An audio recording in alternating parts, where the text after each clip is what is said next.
Tenemos nuevamente con nosotros al doctor Corominas. El tema que vamos a tratar hoy es de orden y prudencia. ¿Qué entiende usted, doctor Corominas, por lo que es el orden? El orden es el cumplimiento de las reglas establecidas por la naturaleza, por uno mismo o por una sociedad, con el fin de conseguir unos objetivos determinados. Podríamos hablar del orden de las cosas, cada cosa en su sitio, el orden en el tiempo, en la programación, una secuencia detrás de la otra, el orden en el pensamiento inclusive, el orden de la forma de pensar. Bueno, esto es lo que podríamos llamar el orden. La prudencia tiene que ver con el orden. ¿Qué virtudes están relacionadas con el orden? La prudencia, evidentemente, que hemos hablado antes, que tiene que ver con el orden. La prudencia es la que pone en su sitio las acciones que tienen que ver con el orden. Por ejemplo, si nosotros estamos hablando por ejemplo, del orden en las cosas y la persona humana tiene como fin ese orden, pues eso es una falta de prudencia, evidentemente, el tener como fin ese orden. Si estamos hablando de una persona que tiene un accidente, pues sería una falta de prudencia no atenderla, o una persona que no quiere ser atendida, pues sería una falta de prudencia el atenderla. ¿Cuándo se debe empezar a educar en la virtud del orden? En la virtud del orden debemos empezar a educar desde pequeños, desde niños. Empezamos evidentemente con el hábito, ¿no? Porque el hábito operativo bueno es el que conduce al final a la virtud, pero el hábito del orden prácticamente antes de nacer, diría yo, porque cuando el niño está en el vientre de la madre, el que la madre tenga orden en el tiempo, tenga orden en la comida, tenga orden en el sueño, evidentemente va a influir en ese cerebro, va a influir en las conexiones neuronales y va a hacer que ese niño realmente viva mejor el orden. Ya una vez que nace, pues por supuesto tendremos que continuar con el orden en sus horarios, el horario que tiene durante el día, el orden en sus comidas, el orden en la vida y poco a poco, a lo largo del tiempo, se va acostumbrando el cerebro a tener un orden determinado. Luego vendrá el orden en sus cosas, por ejemplo, ¿no? El hábito del orden o el desorden, ¿nos puede dejar huella para toda la vida? Los hábitos que se consiguen con actos repetidos libres dejan huella para toda la vida. Yo diría que todos los hábitos dejan huella para siempre, lo cual hace que es muy importante, porque el hecho de que nos dejen huella quiere decir que cuando una persona adquiere un hábito, ese hábito lo va a conseguir tener siempre, o sea, no es algo que se borre. Yo consigo el hábito del orden de pequeño y toda la vida voy a tender a que me sea fácil ser ordenado. Si tengo el orden de la sinceridad, toda la vida voy a tender a que me sea fácil la sinceridad. Por lo tanto, en la educación es importantísimo los hábitos, porque esos hábitos van a dejar huella en el cerebro. Un adolescente que de pequeño ha vivido que ha sido muy desordenado, ¿puede ser en algún momento ordenado más adelante? Un adolescente que de pequeño ha vivido el orden, por ejemplo, evidentemente le ha dejado surco, pero el hecho de que tenga el surco del orden no quiere decir que al llegar a la adolescencia, por ejemplo, pues le guste ser desordenado e inclusive adquiera el hábito del desorden. Pero los dos hábitos no se contraponen, o sea, no es que el hábito del desorden que adquiere cuando es adolescente le borre el hábito del orden que ha tenido antes, sino que los dos se van a conservar. De forma que cuando ya llegue a la juventud, cuando ya llegue a ser ya una persona más madura, puede otra vez obtener el hábito del orden y ser una persona ordenada. Hay familias que son muy desordenadas y no se dan cuenta del nivel de desorden que tienen. ¿Existen algunos parámetros para saber cómo somos de desordenados? Bueno, si yo entrase en una casa de una familia, para ver si esa familia es ordenada o desordenada, tendría que hacer 2 o 3 cosas muy simples. Una de ellas sería abrir los armarios. Los propios armarios de la ropa ya me indican si esa familia es ordenada o no. Después tendría que mirar los juguetes, las cosas que están en su sitio o no están en su sitio. Después tendría que preguntar por si tienen una hora para levantarse, si hay un horario en la casa establecido, si hay un horario para comer, para acostarse. Simplemente viendo la casa, yo diría que ya uno es capaz de saber si en esa casa hay orden o no hay orden. Sí, pero importante es abrir el armario, porque si abres el armario y salen todas las cosas volando... Está claro que en ese caso esa familia vive el desorden. Vive en el desorden. Está de moda hablar de cerebros ordenados. ¿Cómo se ordena un cerebro? Bueno, siempre que el ser humano adquiere el hábito del orden en las comidas, o el hábito del orden en las cosas, o el hábito del orden en el tiempo, las conexiones cerebrales están llevando al cerebro al orden y están haciendo un cerebro ordenado. De forma que ese cerebro que está acostumbrado a tener el orden en las cosas o el orden en el tiempo, podemos decir que automáticamente es un cerebro que le es fácil ordenar las ideas. O sea, que es un cerebro ordenado en las ideas, porque digamos que el cerebro cubre todas las actividades del ser humano, no solamente unas, y por lo tanto el orden en una parte le lleva al orden en otra diferente. ¿Cómo se entiende el orden en nuestro trato con Dios? Bueno, estar ordenado en nuestro trato con Dios, es decir, si nosotros realmente somos hijos de Dios, criados a su imagen y semejanza, con una trascendencia eterna, y eso lo tenemos en cuenta en nuestra vida, la vida está ordenada a Dios, que es lo lógico. Por lo tanto, si tenemos una unidad de vida y en nuestra forma de comportarnos, nos damos cuenta que somos hijos de Dios porque realmente lo somos, quiere decir que nuestra vida está ordenada a Dios, por lo tanto hay un orden. ¿A qué me refiero? Pues unos hijos pues que rezan por las mañanas, que van a misa los domingos o a lo mejor entre semana para alguna celebración, que rezan en las comidas, que hacen oración a veces durante el día en la familia o rezan el rosario, pues evidentemente es una familia que actúa de acuerdo con un orden, con el orden que es Dios es lo primero. ¿Y cómo nos aconseja exigir el orden a los adolescentes? El orden de los adolescentes hay que pensárselo antes, porque me has dicho una palabra que es exigir. Yo diría que la palabra exigir con los adolescentes no es muy correcta, porque no les va a gustar. Es correcto hablarles a los adolescentes de orden, y yo diría que hasta le podemos pedir que ellos digan qué tipo de orden van a tener en su habitación, o qué tipo de orden van a tener en sus cosas, porque si les damos libertad para que ordenen su habitación de una forma determinada, o ordenen su armario como a ellos les gusta, posiblemente lo encontrarán mucho más agradable, y además tenderán a cumplirlo porque es algo suyo.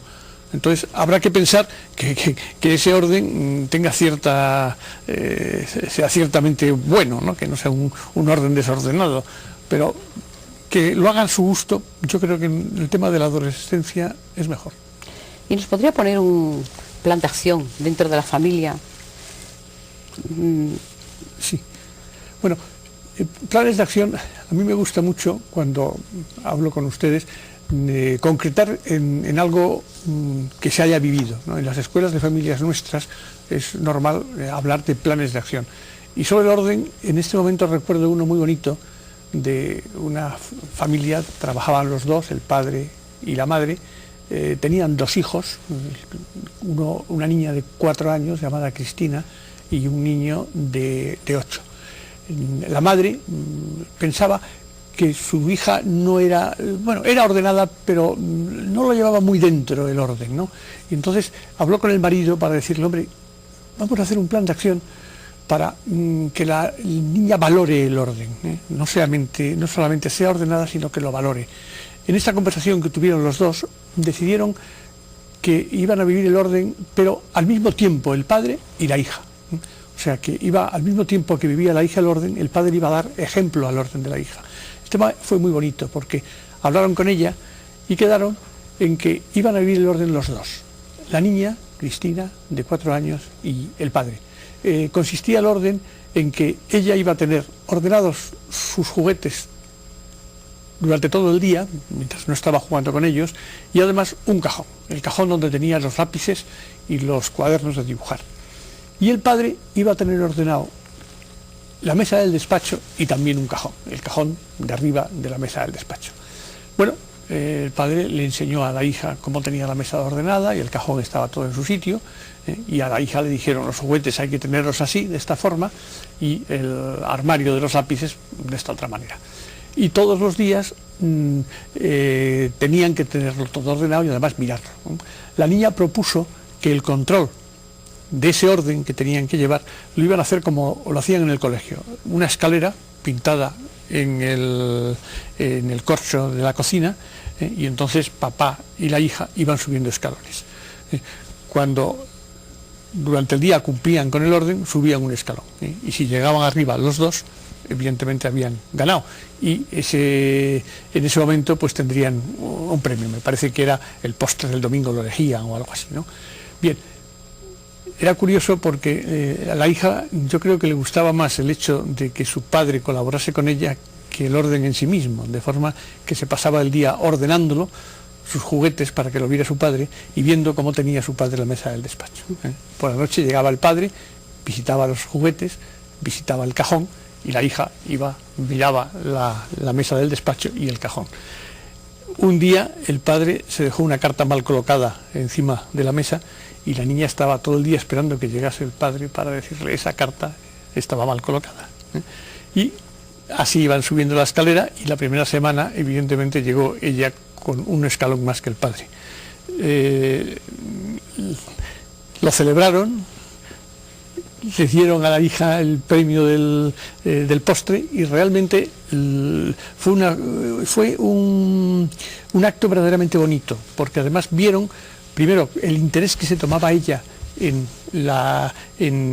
tener ordenado su cuarto, y segundo, que el hijo de 8 años que había dicho antes, como veía que su hermana y su padre se preocupaban del orden, nunca tuvo mejor ordenados los juguetes, ni nunca tuvo mejor ordenada la habitación, que precisamente en este momento en que le estaban pidiendo el orden a la pequeña, ¿no? El cuento duró 3 semanas, y realmente estaban muy contentos toda la familia, porque había resultado muy bien.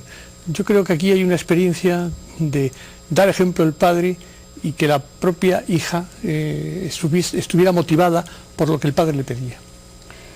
Vamos a hacer una pausa, no se retiren, en breve estaremos con ustedes.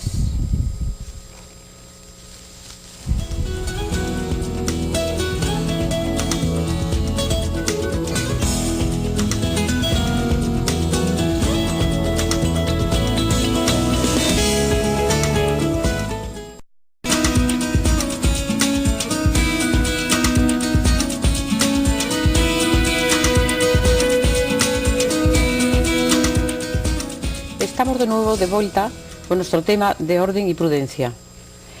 ¿Qué virtudes están relacionadas con el orden? La prudencia, por ejemplo. Con el orden podríamos decir que están relacionadas todas las virtudes. O sea, virtud sin orden, rara virtud, dicen, ¿no? No hay virtud sin orden. Por lo tanto, todas las virtudes están relacionadas con el orden. Especialmente la prudencia, ¿no? La prudencia, que cuando una persona es prudente cuando piensa lo que va a decir, cuando después se informa sobre lo que tiene que decir, y cuando después lo dice, ¿eh? Si fuera el tema de hacer, sería: piensa lo que va a hacer, se informa de lo que tiene que hacer y después lo hace.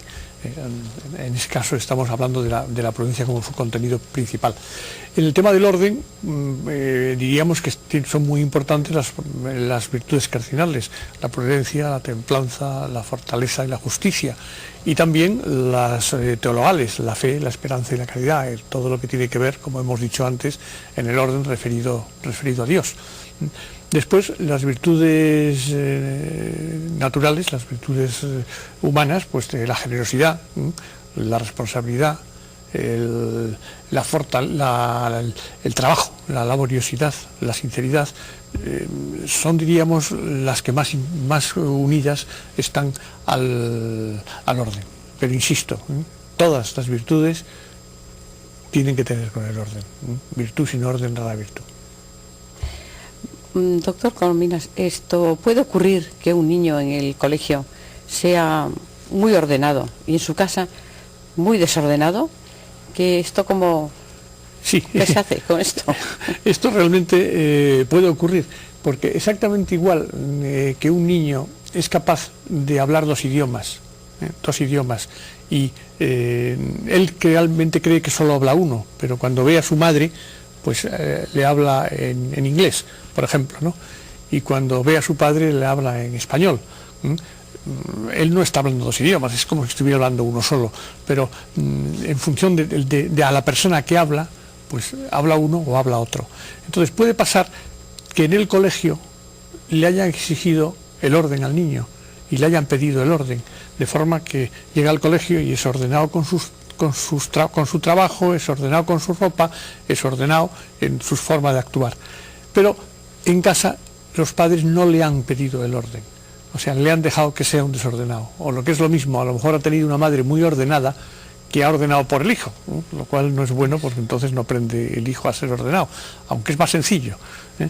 Entonces, en su casa el niño le da igual, deja todos los juguetes donde le parece, deja la ropa en cualquier lugar, y él sabe que al día de mañana siguiente, cuando se despierta, los juguetes están en su sitio y la ropa está en su sitio, tan contento, pero él es un desordenado. Esto puede ocurrir perfectamente, ¿no? Entonces, ¿qué peligro tiene? Tiene el peligro de que cuando el niño ya está en los 11, 12 o 13 años, pues le gusta o ser ordenado en los dos sitios o ser desordenado en los dos sitios. Y como los padres no hayan corregido el tema, nos exponemos a que le guste más el desorden y sea un desordenado en el colegio. Pero realmente eso puede existir. Por tanto, preguntar en el colegio a ver si es ordenado o desordenado y darse cuenta que el tema de la casa es un problema de los padres, no del hijo. ¿Y nos puede poner algún ejemplo de cómo vivir el orden en las diferentes edades? Sí, bueno, hablando de un niño pequeño, evidentemente estábamos hablando del tiempo en los horarios y el tiempo en las comidas. Cuando ya el niño es un poco más crecido, le tendríamos que pedir el orden en sus juguetes, el orden en su ropa, el orden en los juegos. Ampliamos más un poco el orden, ¿no? Es importante el orden en los horarios, por ejemplo, cuando ya es un niño un poco mayor, cuando ya crece, el tema de los estudios y el tema del orden en todo lo que tiene que ver con el material de trabajo. ¿Nos puede poner algún ejemplo de las cadenas de sucesos que tienen, las ventajas que tienen las cadenas de sucesos? Bueno, hay un tema que el cerebro, para recordar las cosas, le viene bien los cuentos, por ejemplo, ¿no? O sea, a un niño le cuentas 20 palabras distintas y le es muy difícil, un niño y a una persona mayor igual, nos es muy difícil memorizar 20 palabras distintas. Pero si esas palabras están unidas a través de un cuento o están unidas a través de una historia, pues nos sale muy fácilmente, porque el cerebro hace que al conectar unas cosas, unas ideas con las otras, unas hacen como de conexión y es muy fácil recordarlas. Entonces, en el problema del orden, cuando tenemos que hacer una cadena de sucesos y siempre la misma, nos es muy fácil no dejar ninguna. O sea, por la noche, pues se va al cuarto de baño, se limpia los dientes, se cambia de ropa, se acuesta, reza antes de acostarse, o da un beso a su madre, reza antes de acostarse. Entonces, cuando todos esos sucesos los haces seguidos y la acostumbras a hacerlos seguidos todos los días, es muy fácil que los llegue a coger como hábito y por lo tanto no se le olvide. Entonces, las cadenas de sucesos para el orden de un niño son importantes porque son fáciles de recordar. ¿Es corriente oír hablar de lo conveniente que es trabajar con orden? ¿Nos puede poner algún ejemplo referido a la educación de nuestros hijos? Bueno, hay un tema muy importante que es el orden en los estudios, por ejemplo, ¿no? El orden en los estudios es enseñarle al niño a saber estudiar, ¿no? A saber estudiar. O sea, que el niño sepa que también la forma de estudiar necesita un orden. ¿A qué me refiero? Pues llega del colegio, ya tiene un orden en el horario, que es empezar a una hora determinada. Pero, ¿con qué empieza? Pues si no hay un orden, empezará con lo que le apetezca, a lo mejor con lo que más le gusta, a lo mejor empieza pues con los dibujos. Y no, hay que acostumbrarla a decir, un momento, el orden en tu estudio es empezar por lo que más te cuesta, que es el tema de la memoria, por ejemplo. Después tienes que continuar por las matemáticas, y luego a lo mejor pues por los dibujos, por las cosas más sencillas. Eso se llama tener un orden dentro del tiempo.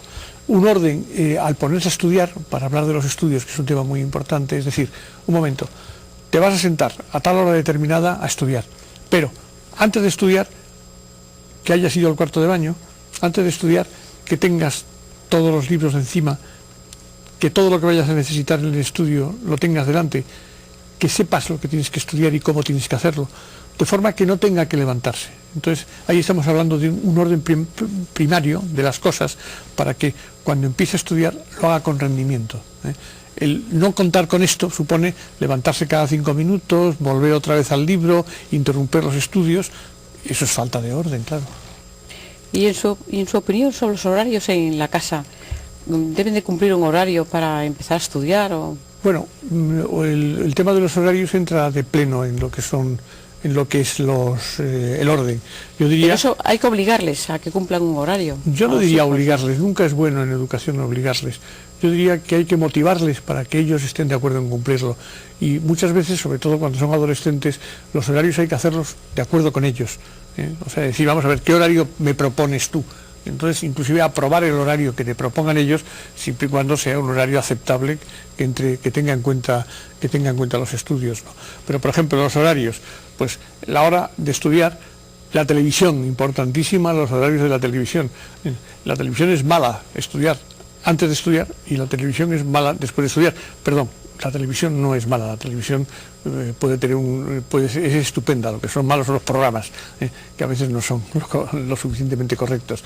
Y aparte, que el ver la televisión antes de estudiar te cansa la vista, has prestado atención a algo de un valor relativo, y luego te cuesta trabajo estudiar. Por lo tanto, dentro del orden del tiempo, la televisión, pues podríamos decir, no lunes, ni martes, ni miércoles, decía un amigo mío, ni jueves, ni viernes, dejémosla para el sábado. Y el domingo, sí. Y más que la televisión, vídeos programados y escogidos por los padres, porque cualquiera sabe lo que nos van a meter de anuncios entre un programa y otro. Y una pregunta que se hacen muchos padres es la siguiente: si los hijos son muy desordenados, ¿es usted qué hacer con ellos, no? ¿Es partidario de castigarlos o de hacer algo así con ellos especial? Bueno, yo diría que el castigo es una herramienta que tenemos que usar lo menos posible, porque como estamos hablando de virtudes, la virtud se apoya en el hábito, y el hábito son actos. Para que haya hábito hay que hacer actos libres repetidos. Claro, actos libres repetidos. Si queremos que tenga el hábito del orden, tienen que ser actos queridos por él. Si yo evidentemente lo que hago es obligarle con un castigo, con una amenaza o con algo a que sea ordenado, él no lo está haciendo voluntariamente. Si él no lo está haciendo voluntariamente, doy por supuesto que ahí no va a haber hábito. Por lo tanto, no hablemos de castigos, hablemos de motivarle, hablemos de convencerle, hablemos de darle razones para que él diga, me merece la pena ser ordenado, y entonces quiero serlo. Que luego le ayudes o no le ayudes, eso es distinto. ¿Cómo debe ser el ejemplo de los padres para que sea más eficaz? Bueno, cuando un padre actúa con el hijo inmediatamente después de haber hecho algo malo, por ejemplo, ha dejado todos los juguetes tirados, y entonces actúa sobre él y le dice, es un desorden tener los juguetes tirados, no los debes de tener, tal, y le echa una pequeña bronca, pues claro, normalmente ese hijo, con los chillitos del padre y con lo nervioso que está, no escucha bien. Entonces es preferible, para que haya eficacia, que el padre se lo diga en un momento en que esté alegre, en que esté contento, en que le escuche con tranquilidad, el atracón de cariño, decíamos, de la eficacia. Es más fácil así. Bueno, esto seguiremos en otros programas. Muchas gracias, doctor Corominas, y hasta la próxima semana, que nos volveremos a ver. Gracias.